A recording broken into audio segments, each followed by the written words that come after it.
Okay, अब जैसे जैसे लोग ज्वाइन होते जाएंगे, मगर आहिस्ता आहिस्ता, मैं आज कैटलॉगिंग में ACR2 का फॉर्मेट बताऊंगा। इसी फॉर्मेट पर पूरा कैटलॉगिंग डिपेंड करता है। मगर कैटलॉगिंग का मकसद क्या है, ये भी साथ साथ पहले बता दूं उन लोगों के लिए जिन्होंने अभी अभी BLIS किया है या कर रहे हैं, और जो काम कर रहे हैं उनके लिए नहीं है। तो कैटलॉगिंग या सूचीकरण, सूची सूची बनाने को सूचीकरण कहते हैं, कैटलॉग बनाने को कैटलॉगिंग कहते हैं। तो कैटलॉगिंग इसलिए जरूरी है, इसका भी मैं एग्जांपल दे दूं, उदाहरण, कि जिस तरह से क्लासिफिकेशन का मैंने और वर्गीकरण का उदाहरण दिया था और बात समझ में आई थी, उसी तरह से सूची और सूचीकरण भी उदाहरण से बात समझ में आ जाएगी कि आखिर क्यों ये जरूरी है, इसका मकसद लाइब्रेरी में क्या है, उद्देश्य क्या है। हम बाहर भी कहीं भी जाते हैं, जैसे हम मान लिया जाए उदाहरण के लिए किसी भी स्थान पर,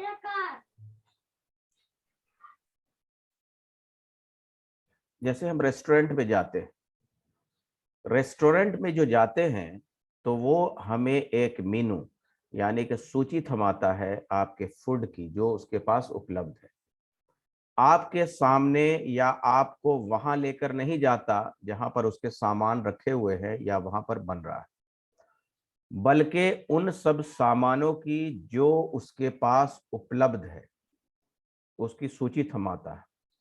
आप सूची देखकर आप उसे ऑर्डर देते हैं कि हमें इनमें से जो उनके पास सामान उपलब्ध है उनमें से ये चाहिए।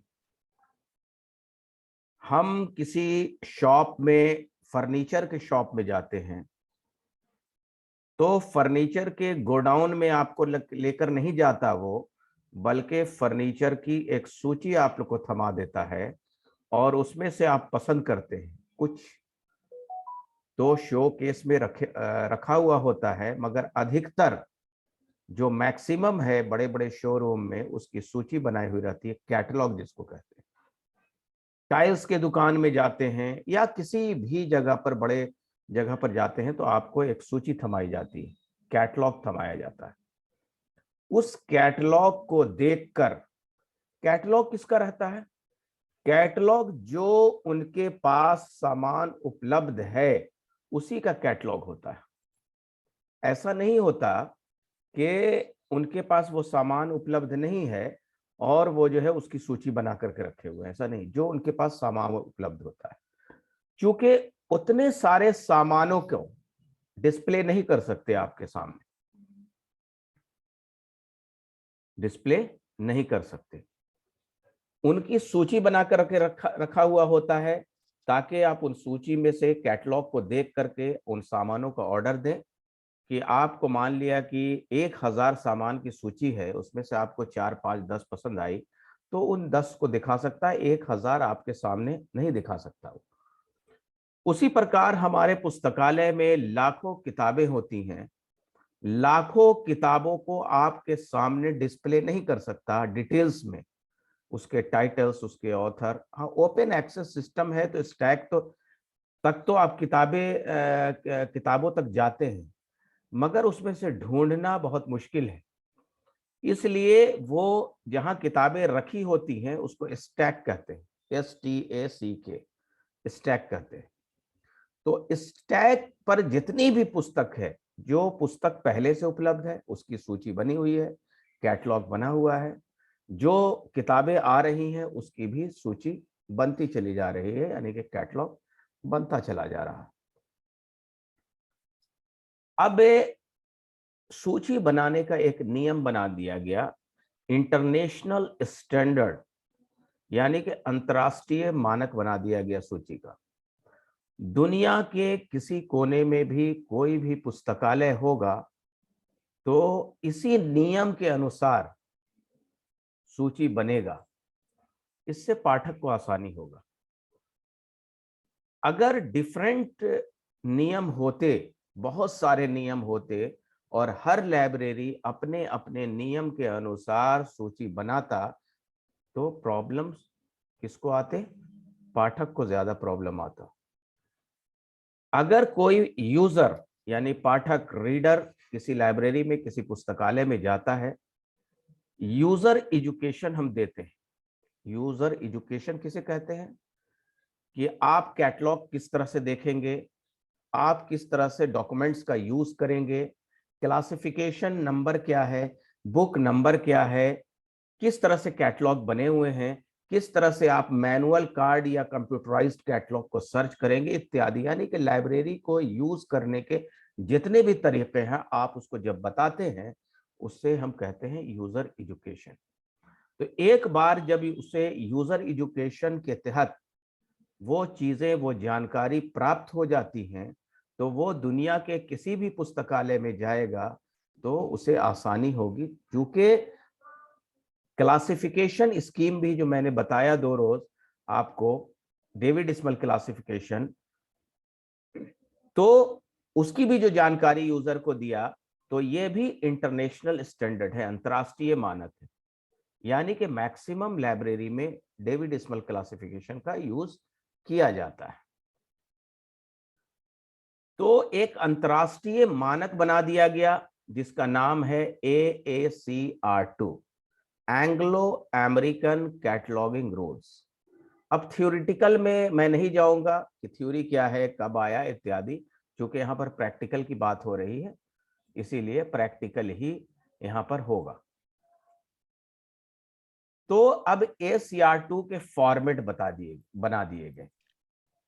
ये देखिए, ये मैंने बना करके रखा हुआ है फॉर्मेट, आप देख रहे हैं इस तरह के फॉर्मेट, यानी कि जो नियम है वो बना के रखे हुए। प्रैक्टिकल में बस आपको ये समझना है कि ये जो लाइन आप देख रहे हैं इसे फर्स्ट इंडेंशन कहते, दूसरा जो लाइन देख रहे हैं इसे हम सेकंड इंडेंशन कहते। यानी कि हॉरिजेंटल एक लाइन और वर्टिकल लाइन देख रहे हैं, और तीसरा लाइन आपको नजर नहीं आ रहा है उसे हम इमेजिनरी, काल्पनिक लाइन कहते हैं। काल्पनिक लाइन कहते हैं। यानी कि ये जो माउस देखेंगे आप ध्यान से, ये फर्स्ट इंडेंशन हो गया और ये जो आपका है सेकंड इंडेंशन हो गया। इसके बाद एक इमेजिनरी लाइन है जो मैं उसे बाद में बताऊंगा जब यूज होगा, तो अभी उस पर डिस्कस नहीं करेंगे। हमारे पास एक किताब आती है, पुस्तक आती है कि इसकी सूची बना दे, तो किताबों का जो कैटलॉग बनाया जाता है, जो मेन कैटलॉग है, मेन कार्ड जो है, वो ऑथर से बनाया जाता है। मेन कार्ड ऑथर से बनाया जाता है, मगर कभी कभी टाइटल से भी बनाया जाता है मेन कार्ड, मेन सूची, मगर उसे हम बाद में उस फॉर्मूले को, उस फॉर्मेट को डिस्कस करेंगे। अभी फिलहाल ये जानना है कि हमारे पास जो भी लाइब्रेरी में, पुस्तकालय में किताबें आती हैं, तो उसमें टाइटल भी होते, उसमें ऑथर भी होते हैं और उसके विषय भी होते हैं, उसके एडिटर भी, ट्रांसलेटर इत्यादि होते हैं। तो जब भी मेन कार्ड बनेगा वो सिर्फ पहले ऑथर से बनेगा। अगर किसी पुस्तक का 2 लेखक है या 3 लेखक है, तो भी मेन कार्ड, मेन सूची जो बनेगा वो पहले, सिर्फ और सिर्फ पहले लेखक से बनेगा। इसको याद रख लेना है। तो जब किताबें आती है तो सबसे पहला हम सब्जेक्ट असाइन करते हैं, उसका सब्जेक्ट निकालते हैं। जैसे उदाहरण के लिए एक किताबें आपके पास आई हैं, एक किताबें आपके पास आई, देखिए ये एक किताबें हैं, किताब है, ये आपके स्क्रीन पर ये डिस्प्ले हो रहा है, एक लेखक की किताब है ये। देखिए ये romancing the elephant, romancing the elephant, ये a strategic to migrate human elephant conflict a study. तो इस किताब का आज ही मैं कैटलॉग कर रहा था अपने ऑफिस में, तो मैंने क्वेश्चन जो है इसको आपके लिए ये कर लिया, लिख लिया कि ये आपको मैं बताऊंगा। ये आपका किताब पुस्तक का नाम था और उसके नीचे a strategic to migrate human elephant conflict a study. तो सबसे पहले इस टाइटल का जो सबसे पहला जो काम है वो सब्जेक्ट असाइन करना, सब्जेक्ट असाइन करना, याद रखेंगे, सब्जेक्ट का निकालना। सब्जेक्ट इसका क्या है, किस विषय पर romancing the elephant migrate human elephant conflict पर किस चीज पर डिस्कस किया गया है उस पूरे बुक में। माइग्रेट आप देख रहे हैं, एलिफेंट देख रहे हैं, ठीक है, एलिफेंट पर होगा। ये रोमांसिंग क्या है, माइग्रेट क्या है, ह्यूमन क्या है, एलिफेंट फिर यहां पर है, कॉन्फ्लिक्ट क्या है। तो ये टाइटल से थोड़ी थोड़ी समझ में बात आ रही है कि किस चीज पर होगा। एलिफेंट पर तो है, हाथी पर है ये किताब, मगर हाथी का नंबर अगर आप ह्यूमन में चले जाएंगे तो ह्यूमन का बहुत सारे नंबर डीडीसी में मिलेंगे। तो इसीलिए सबसे पहले विषय का निकालना जरूरी है, विषय का असाइन करना, यानी कि जो हम सीयर्स लिस्ट के द्वारा, तो विषय का को असाइन करने के लिए भी एक स्टैंडर्ड बुक है, स्टैंडर्ड नियम बनाए गए, जिस किताब का नाम है सीयर्स लिस्ट या library of Congress subject heading. उसी से पहले उसका निचोड़ निकालेंगे कि आखिर किस पर है, तो एलिफेंट पर है, ये पता चल रहा है कि एलिफेंट पर है ये किताब।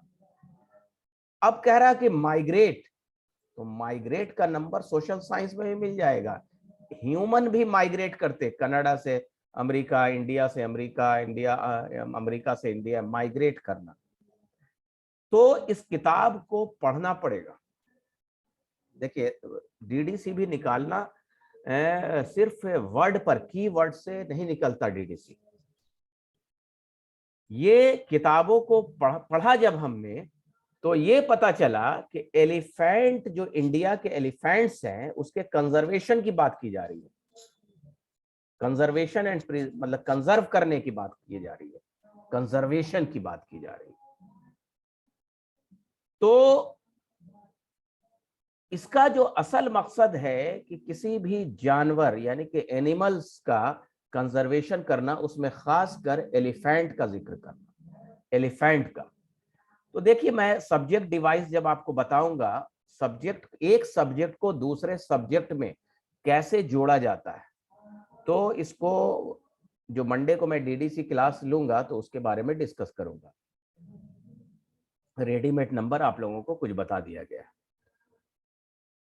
तो मैंने जो सब्जेक्ट देखा library of Congress subject heading में, जब मैं एलिफेंट्स पर गया तो उसके जस्ट नीचे कुछ लाइन के बाद सी था और सी में कंजर्वेशन भी था।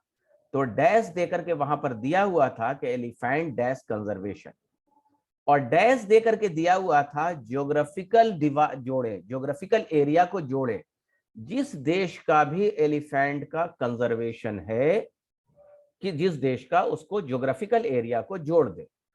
तो हमने ये जो सब्जेक्ट लिया है यहां पर आप देख रहे हैं, ये देखिए सब्जेक्ट जो मैंने लिया है, ये चीजें ये आप देखिए, तो elephants dash conservation dash India, geographical area जोड़ने का प्रोविजन, वहां पर जोड़ करके किसी कंट्री का नहीं दिखाया हुआ, सिर्फ ब्रैकेट में दिया हुआ है कि ज्योग्राफिकल एरिया जोड़ दीजिए। मगर एलिफेंट का कंजर्वेशन वहां पर दिया हुआ है।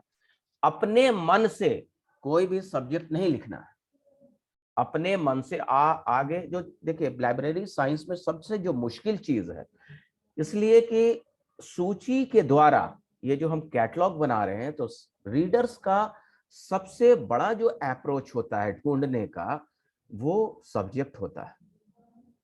जैसे उदाहरण के लिए मैं बार बार कहता हूं, एक स्टूडेंट्स ने किसी कॉलेज में एडमिशन लिया फिजिक्स ऑनर्स में, या फिर हिस्ट्री में ऑनर्स कर रहा है, हिस्ट्री में एमए कर रहा है, तो वो किताबों के नाम को नहीं जान रहा है, लेखक को भी नहीं जान रहा है, वो सिर्फ एक चीज जान रहा है, वो है हमारा विषय, कि हमने फिजिक्स डिपार्टमेंट में फिजिक्स विषय में एडमिशन लिया है, केमिस्ट्री में एडमिशन लिया है, बायो इन्फॉर्मेटिक्स में एडमिशन लिया है, लाइब्रेरी साइंस में एडमिशन लिया है, इत्यादि इतना जान रहा है। और सबसे मुश्किल जो है असाइन करना काम जो है पूरे लाइब्रेरी साइंस में, जिसकी पढ़ाई शायद कॉलेज में भी नहीं होती है, सब्जेक्ट को निकालने के लिए नहीं बताया जाता है कि सब्जेक्ट असाइन, डीडीसी बताया जाएगा, एसीआर2 बताया जाएगा, सीसी बताया जाएगा, मगर चूंकि लाइब्रेरी ऑफ कांग्रेस की जो बुक आती है वो बहुत महंगी आती है और यहाँ नहीं छपती। इसको भी मैं आपको दिखा देता हूँ, जिन्होंने वो ये किया है आपको कोहा वगैरह के ट्रेनिंग, तो उसमें मैंने दिखाया था, मगर फिर भी मैं दिखा देता हूं आपको। Library of Congress subject headings, देखिए ये किताब ये है। इस किताब से, इस बुक से बड़ी बड़ी किताबें हैं, अप्रोक्स 33-34 सेंटीमीटर, बल्कि 35 सेंटीमीटर की किताबें हैं लंबाई, और ये 5 वॉल्यूम में किताब है। देखिए 1 2 3 4 5, ये 5, और सब डीडीसी का जो इंडेक्स मैंने आपको कल दिखाया, अल्फाबेटिकल जो अरेंज है, उसी तरह से ये अरेंज है। बहुत आसानी से मिल जाता है, थोड़ी सी प्रैक्टिस की जरूरत है। तो इसी किताब से हम सब्जेक्ट असाइन करते हैं, इसी किताब से, इस किताब से, library of Congress subject heading से। तो ये मैंने निकाल लिया, ये देखिए निकाल लिया मैंने, ठीक है। अब ये क्लासिफिकेशन कैसे निकाला हमने, 639 979 67 09 5484। अच्छा, कंजर्वेशन की भी जो बात की जा रही है, इसको मैं हटा देता हूं अभी फिलहाल, ये बाद में समझिएगा। तो इंडिया की बात की जा रही है, तो ये जब आप जाएंगे एनिमल के कंजर्वेशन में, एनिमल के, जानवर का जो कंजर्वेशन है, कंजर्वेशन जो किया जा रहा है, कोई भी मुल्क कोई भी देश कर रहा है, तो इसका नंबर आपको 63997 मिलेगा, कंजर्वेशन ऑफ एनिमल का, इतना तक देख लीजिए, ये मिलेगा। उसके बाद यहां तक, सॉरी, ये 9 तक मिलेगा आपको, 9 तक ये मिला नंबर। फिर वहां पर एक इंस्ट्रक्शन है जो मंडे को बताऊंगा, आज मैं, मेरा मकसद क्लासिफिकेशन बताना नहीं है, मगर इसके हिसाब से मैं, उसके बाद वहां पर सब्जेक्ट डिवाइस, यानी कि एक विषय आपका 639,979, ये कंजर्वेशन ऑफ एनिमल का हो गया।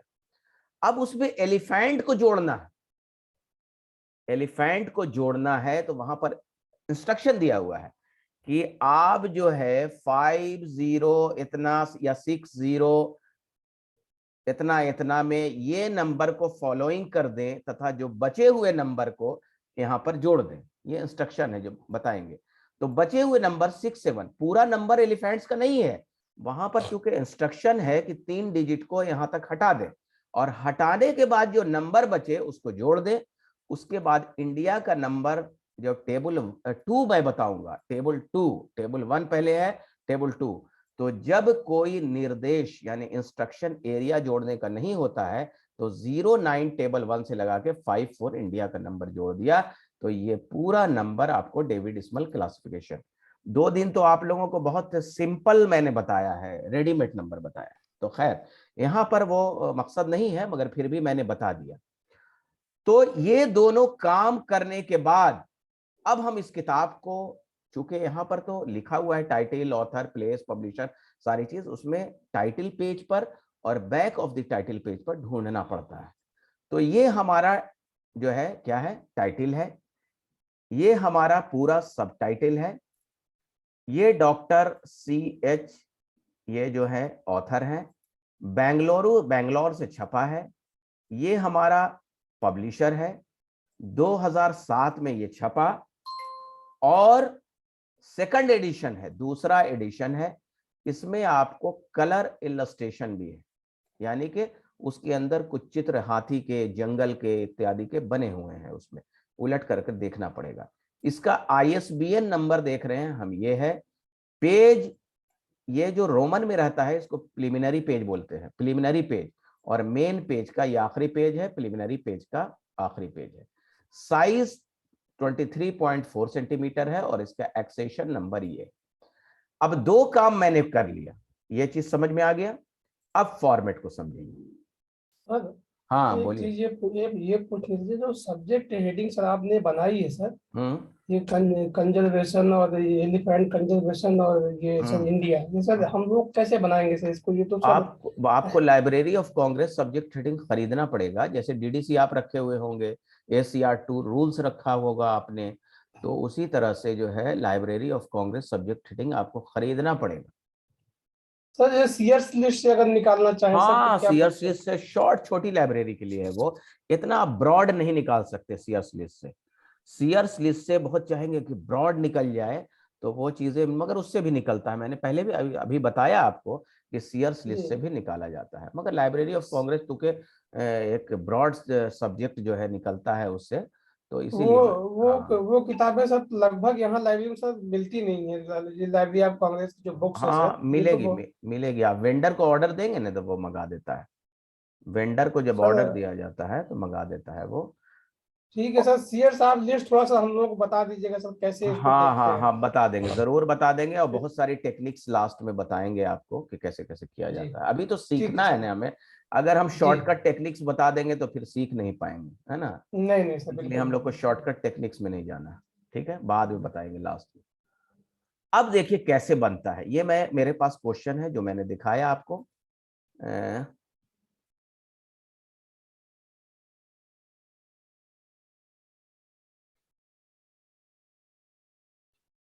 चलिए इसको हम मिनिमाइज ही कर देते हैं। अब देखिए कैसे बनता है। ये देखिए मैंने बताया कि ये पहली लाइन है जिसको फर्स्ट इंडेंशन कहते हैं, सेकंड लाइन को सेकंड इंडेंशन कहते हैं। तो जो पहला लेखक, सिर्फ पहला लेखक है, तो पहला लेखक हम देखते हैं कि क्या है इसका। तो देखिए यहाँ पर आपको बसप्पन नावर है, ये साउथ का है। ये यहाँ पर हम क्या करेंगे कि ये सर नेम के स्थान पर, ये देख रहे हैं सर नेम के स्थान पर हम उसका सर नेम ऑथर का लिखेंगे। सर नेम के स्थान पर हम क्या करेंगे कि ये आपका, मैंने क्या लिखा, ये सर नेम ऑथर का। उसके बाद ये क्वेश्चन में हम आते हैं तो यहां पर CH देखते हैं, CH शॉर्ट में है, तो इसका फोर नेम हो गया वो। ये फोर नेम के स्थान पर फिर कॉमा देंगे, कॉमा, उसके बाद एक लेटर के बराबर स्पेस है, देखेंगे ये एक लेटर है, देखिए मैं यहां पर कर्सर से कर रहा हूं, एक लेटर के बराबर, क्योंकि ACR2 रूल्स में ये साफ लिखा हुआ है कि एक लेटर के बराबर स्पेस आप दें। तो इस फोर नेम के पास हम क्या करेंगे, ये जो CH है, ये CH, तो कैपिटल में C लिखेंगे, डॉट लिखेंगे, फिर स्पेस देंगे, उसके बाद H लिखेंगे, डॉट देंगे। अब अगर आपको इस ऑथर का, हमें इस ऑथर का डेट ऑफ बर्थ यानी कि जन्मदिन जो है मालूम है, ईयर सिर्फ ईयर, तो यहां पर उसका ईयर लिख सकते हैं डैश दे करके। डेट ऑफ बर्थ अगर वो डेथ कर गया है ऑथर तो दे सकते हैं। अगर ये नहीं मालूम है, आमतौर पर मालूम नहीं होता, तो इसे हम हटा देंगे, यानी कि इस फॉर्मूले के आधार पर। ये फॉर्मूला क्या कहता है कि फर्स्ट इंडेंशन से ये पहले लाइन जो उसी के जब सटा हुआ से शुरू करेंगे तो सर नेम ऑथर का लिखेंगे, फिर कॉमा देंगे, फिर एक स्पेस लिखेंगे, उसके बाद फोरनेम, तो ये फोरनेम आ गया। यानी कि लास्ट वाला जो नाम होता है पहले देंगे, सरनेम जैसे जवाहरलाल नेहरू तो नेहरू लिखेंगे, कॉमा देंगे, एक स्पेस देंगे, फिर जवाहरलाल लिखेंगे। मोहनदास करमचंद गांधी तो गांधी लिखेंगे, कॉमा देंगे, एक स्पेस देंगे, मोहनदास करमचंद लिखेंगे। ये हमारा सिर्फ पहला लेखक यहाँ पर आएगा, इस जगह पर पहला लेखक, सरनेम कॉमा फोर हो गया। अब यहां पर फॉर्म सीधे नीचे उसके चले आएंगे और अब सेकंड इंडेंशन में आएंगे, दूसरे इंडेंशन में। दूसरे यहां से शुरू नहीं करेंगे, देखिए यहां से शुरू नहीं करेंगे फर्स्ट इंडेंशन से, बल्कि सेकंड इंडेंशन से हम शुरू करेंगे। और यहां पर फॉर्मूला जो फॉर्मेट है इसका वो कह रहा है टाइटल प्रॉपर, यानी कि उसका टाइटल लिखिए, शीर्षक लिखिए, पुस्तक का नाम लिखिए। टाइटल प्रॉपर का मीन्स क्या हुआ, पुस्तक का नाम। जब 10 मिनट कंप्लीट हो जाएगा तो री इंटर आप लोग हो जाएंगे। तो हम देखते हैं कि इसका नाम क्या है, तो क्वेश्चन को ओपन करते हैं। तो ये देखिए, रोमांसिंग द एलिफेंट। अब यहां पर हम देख रहे हैं कि रोमांसिंग में आर तो कैपिटल है, ठीक है, मगर यहां पर किताब में, जैसे किताब में दिया हुआ है मैंने वैसे ही उतार दिया है। पुस्तक में जिस तरह से टाइटल दिया हुआ है मैंने वैसे ही उतार दिया है। तो यहां पर टी कैपिटल है और एलिफेंट का ई कैपिटल। मगर जब हम फॉर्मेट में आते हैं कैटलॉग बनाने में, तो हम जिस तरह से रनिंग मैटर लिखते हैं, रनिंग सेंटेंस लिखते हैं, उसी तरह से लिखेंगे। नाउन का, प्रॉपर नाउन का, जैसे कि मान लिया कि लिखना है मुझे दिस इज ए बॉय, तो हम ऐसा नहीं करते कि बॉय को कैपिटल से कर देते हैं या इज को कैपिटल से कर देते हैं, आई को कैपिटल, इज का आई कैपिटल, ऐसा नहीं करते। यहां पर भी वही काम करेंगे। रोमांसिंग द एलिफेंट, देखिए किताब में जैसे भी लिखा रहे, मगर यहां पर क्या करेंगे, रोमांसिंग, अब द का स्मॉल कर दिया हमने, द एलिफेंट का भी हमने स्मॉल कर दिया। अगर जैसे I live in Patna, I live in Delhi, I live in Lucknow, तो आई तो कैपिटल होगा उस सेंटेंस का, मगर लखनऊ का या पटना का या दिल्ली का या न्यू दिल्ली का, चूंकि ये प्रॉपर नाउन है तो बीच में भी कैपिटल। अगर एलिफेंट की जगह पर या यहां पर प्रॉपर नाउन आ जाता तब हम देते। ये दो चीजें यहां पर यूज होती हैं।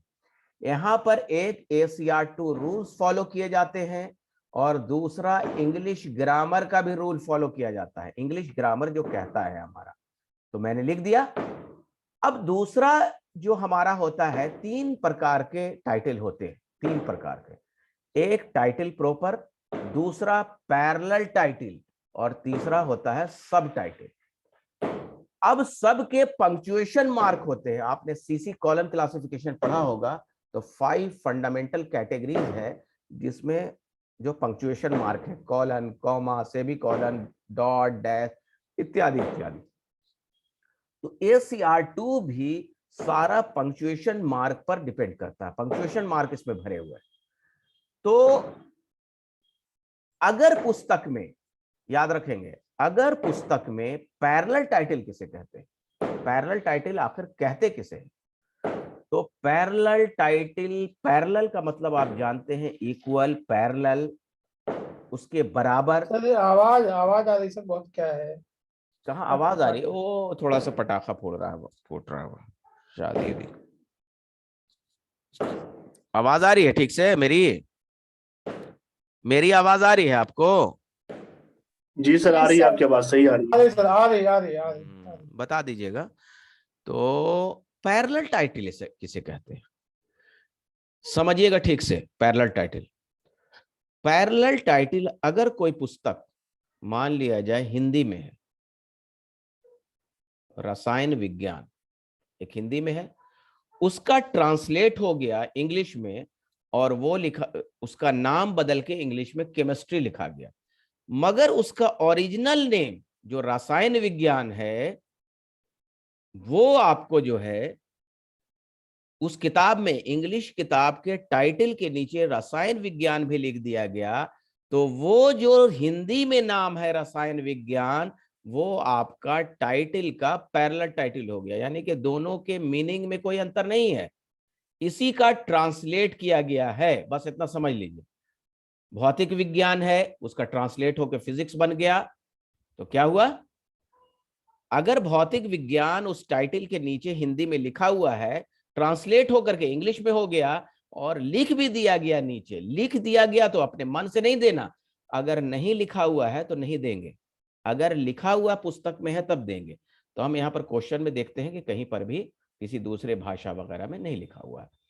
अगर पैरेलल टाइटल होगा तो हम यहां पर लिखेंगे, मगर उससे पहले टाइटल के बाद, देखिए यहां पर टाइटल के बाद एलिफेंट का टी है, उसके बाद एक स्पेस देंगे, उसके बाद ये पैरेलल का निशान देंगे यानी कि योजक चिन्ह, उसके बाद एक स्पेस देंगे, फिर वो जो पैरेलल टाइटल नहीं लिख देंगे PARA, बल्कि जो टाइटल होगा भौतिक विज्ञान, रसायन विज्ञान इत्यादि इत्यादि, बंगला में कोई किताबें छपी रविन्द्रनाथ टैगोर की, उसको हिंदी में ट्रांसलेट किया गया और हिंदी का दूसरा नाम रखा गया ट्रांसलेट करके, मगर वो बंगला का भी नाम नीचे दिया हुआ है, तो वो पैरेलल टाइटल होगा। नहीं होगा तो ये पैरेलल का भी योजक चिन्ह नहीं देंगे और ये पैरेलल टाइटल भी हम नहीं देंगे, जो इस किताब में नहीं है, इस पुस्तक में नहीं है। मगर आगे हम देखते हैं सब टाइटल। सब टाइटल इसका है, टाइटल के नीचे ये हम देख रहे हैं, a strategic to migrate human elephant conflict a study. इस पर एक स्टडी है जो ह्यूमन और एलिफेंट के बीच में जो कॉन्फ्लिक्ट है, जो माइग्रेट कर रहे हैं, जिसका हाथी गायब हो रहे हैं और जो उसका कंजर्वेशन सरकार कर रही है इंडिया में, उस पर किताबें हैं। तो ये हमारा जो है, अब इसमें हम देख रहे हैं ये कि ए कैपिटल से है, ये कैपिटल है, उसके बाद यहाँ पर H कैपिटल है, E का भी कैपिटल है और यहाँ पर फिर A कैपिटल है। तो AACR2 Anglo American cataloguing rules कहता है कि सब टाइटल स्मॉल से शुरू किया जाए। सब टाइटल किससे शुरू करना है, एकदम याद रख लेना है, सब टाइटल मुझे स्मॉल से। मगर, फिर यहां पर मगर आ गया, अगर सब टाइटल किसी प्रॉपर नाउन से शुरू हो रहा है, किसी आदमी के नाम से, किसी जगह के नाम से, किसी चीज के नाम से इत्यादि, जो प्रॉपर नाउन है, तब कैपिटल से देंगे। अगर प्रॉपर नाउन नहीं है तो मैं क्या करूंगा, कैपिटल से नहीं, ACR2 रूल्स को फॉलो करते हुए उसको A को मैं स्मॉल कर दूंगा। उसके बाद यहां पर H को इसलिए स्मॉल कर दूंगा कि ये पूरा एक सेंटेंस है, अगर प्रॉपर नाउन नहीं है तो पूरा सेंटेंस का पहला लेटर जो होता है, पहला वर्ड का पहला लेटर ही सिर्फ कैपिटल लिखाता है, बाकी सारे स्मॉल, तो सारे को स्मॉल कर दूंगा। तो यहां पर इसको कॉपी करते हैं हम। सर इसको हाँ, फिर से रिवाइज कर दीजिए ना। हाँ फिर से देखिए, 2 मिनट बचा हुआ है, फिर से ही कर। सब टाइटल, तो देखिए पहले क्वेश्चन देख लीजिए। देखिए यहाँ पर सब टाइटल, यहाँ पर जो है सब टाइटल लिखा हुआ है, तो मुझे सब टाइटल देना है। तो टाइटल के नीचे जो टाइटल्स छोटे अक्षरों में, या मुझे पता लग रहा है कि टाइटल से वो अलग है, एकदम अलग होता है, नीचे होता है, बड़ा भी हो सकता है, छोटा भी हो सकता है, मैंने बताया भी था, जैसे हिस्ट्री ऑफ इंडिया, अब कहें during the period of Indira Gandhi, during the period of British, तो ये ड्यूरिंग द पीरियड ऑफ जो है वो चीजें सब टाइटल हो गई। तो सब टाइटल लिखने का तरीका क्या है, तो सब टाइटल का जो पंक्चुएशन मार्क है वो है कॉलन। क्या है पंक्चुएशन मार्क, कॉलन, याद रखेंगे। और हर फील्ड के पहले पंक्चुएशन मार्क दिया जाता है, जैसे कि सब टाइटल लिखना है तो उससे पहले देखिए ये पंक्चुएशन मार्क दिया हुआ है, ये पंक्चुएशन मार्क दिया हुआ है, मैं बोल्ड करके यहां पर दिखा दे रहा हूं, पंक्चुएशन मार्क दिया हुआ है। और दोनों तरफ पंक्चुएशन मार्क के पहले प्रेफिक्स और सफिक्स, यानी कि पहले और बाद में जो है, ये दोनों तरफ क्या है कि एक स्पेस छोड़ा हुआ है। कार्ड बनाए, मैनुअल कार्ड, या फिर आप कंप्यूटराइज करें, दोनों हाल में वही ACR2 रूल्स फॉलो होगा। और सॉफ्टवेयर में भी ये ACR2 रूल्स जब तक नहीं जानेंगे पूरा, तब तक मार्क कैटलॉग हम नहीं कर सकते, मशीन रीडेबल कैटलॉग कभी नहीं कर सकते, क्योंकि इसी रूल्स को फॉलो किया जाता है। तो अब सब टाइटल मैं बता रहा था कि कैसे देना है, तो फिर आते हैं, ठीक है।